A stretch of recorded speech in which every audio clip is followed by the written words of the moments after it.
Pemirsa, kunjungan ke objek wisata Sangeh, Abian Semal Badung merosot tajam. Kondisi ini disebabkan dampak pandemi COVID-19 yang melanda Indonesia dan Bali, serta pelaksanaan PPKM yang berlangsung pada 11 hingga 25 Januari 2021.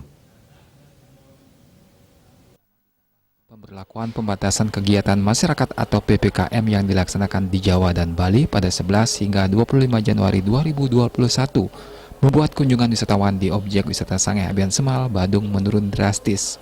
Sebelum pandemi COVID-19, kunjungan ke objek wisata Sangeh bisa mencapai di atas 500 dan di bawah 1.000 orang per hari. Tetapi setelah pandemi COVID-19, kunjungan wisatawan mengalami penurunan 40–50%. Ditambah lagi dengan diberlakukannya PPKM, kunjungan wisatawan lebih menurun dikarenakan pembatasan wisatawan domestik dan wisatawan asing masuk ke Bali. Dengan adanya kondisi ini membuat kunjungan wisatawan di objek wisata Sangeh menjadi yang paling sepi sepanjang sejarah. Sebelum COVID mungkin kunjungan sini lumayan, kan satu harinya bisa sampai ya mungkin di atas 500 dan di bawah 1.000 gitu. Setelah COVID-nya drop.